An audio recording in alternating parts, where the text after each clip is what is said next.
Hey, we're going to jump right in on how I painted this hydrangea stem in glass. It's on a 6x6 stretched canvas panel, which I've gotten to where I really love painting on those hard surfaces. You'll notice I've already put a color base on the canvas. I'm using acrylics, and one of my new favorite bases is using Naphthol red and a touch of white and a touch of cad yellow. And it makes this beautiful pinky coral that shows through the painting a little bit. It just provides this beautiful glow. I've done a number of paintings now using it, and I'm just really loving it.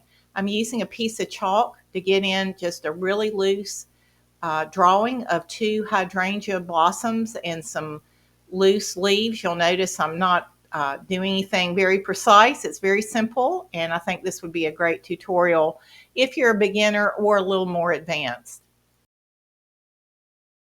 My favorite blue for blue hydrangea is ultramarine. I just love it mixed with white, and I'm being very intentional. I'm using a flat brush, and I'm dipping into the darkest ultramarine blue for the base of the hydrangea. I'm using small individual strokes. I'm being mindful to turn that brush so the strokes are not going all in the same direction. Hydrangea blossoms, they go north, south, east, and west, so it's important to turn that brush. I'm also being very mindful about the outside edge of that flower. Well, I think it's human nature to want to paint things that are symmetrical. The truth is, hydrangea heads, when you look at them closely, can be extremely irregular. And if you'll watch the outside edge to make sure it doesn't just look like a ball floating on top of a stem, but it actually has some petals that jut way out and come back in, it's going to look a lot more realistic. And notice that I'm putting in some really dark places there in the bottom. If you use too much of a middle value with your flower, it's just not going to have the depth that it needs. So try to vary that. And then at the end, I like to put in some super light petals, just showing where the light's catching it.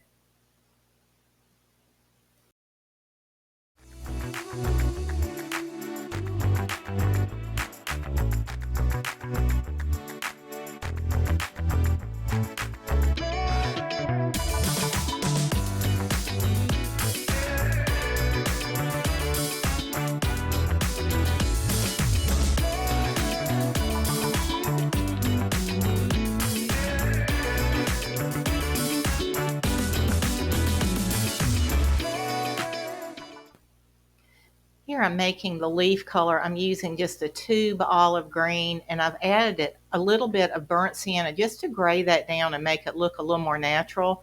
I'm also using some sap green for my darker areas.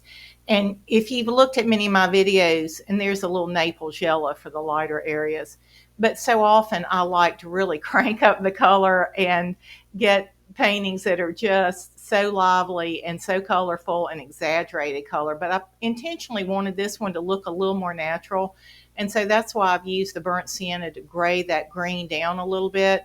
And you're going to see me as I put in the stems, I'm going to use the same burnt sienna and greens again.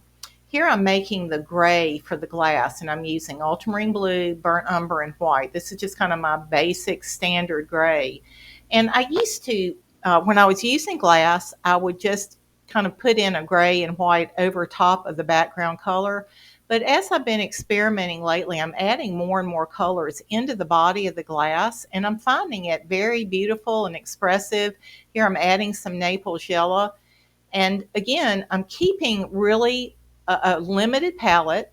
I'm using the same Naples yellow that I used in the leaves. I'm not going outside that same ultramarine blue that's in the flowers is in the gray. So I'm not varying too far out of my palette range. And I think the color harmony has really one of the things that's allowing this, the simplicity of it, the beauty of it. Here I'm using some Naples yellow and white, still using a flat brush, just going over that coral background, letting a little bit of it peek through. I love a little bit of it showing around the flowers. It's tempting to cover it all up, but I love just having a little bit shining through. Going back in, just tweaking that glass a little bit, putting some lighter spots in. continuing to use that flat brush.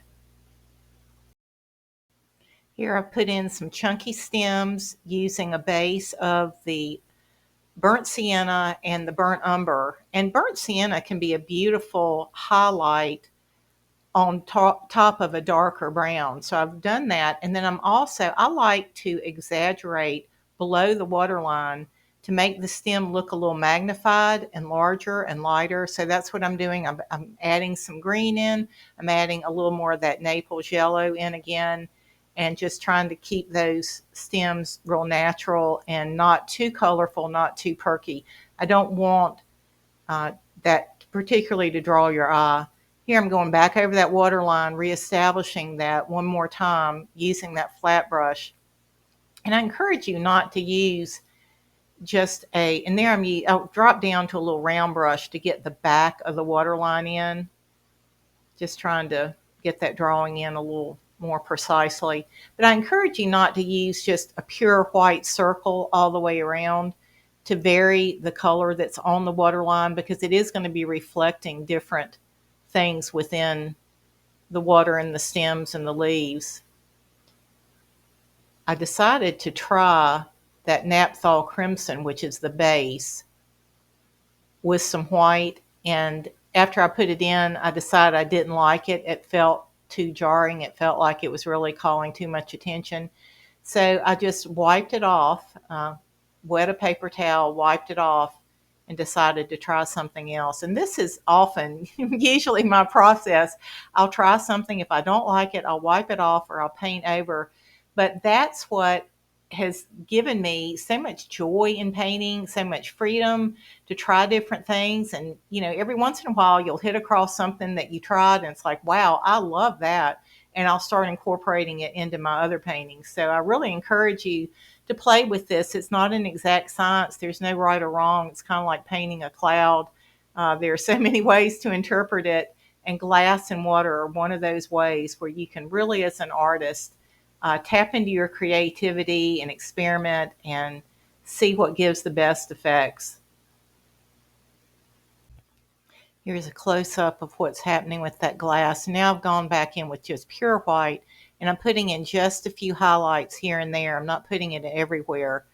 And I'm putting that one on the top corner where it kind of has a curve to it, so it's going with the curve of the glass.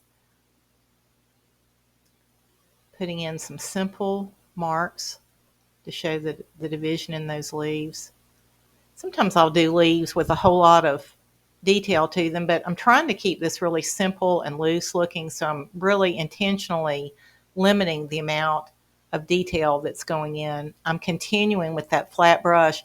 And again, if you're trying to get a looser look with your painting, I think if you will try to force yourself to stick with the flat brush as much as you can, it just gives, in my opinion, a more painterly look. I do drop down to a little round brush, like putting in that back water line, but everything else on this has been done with a little flat.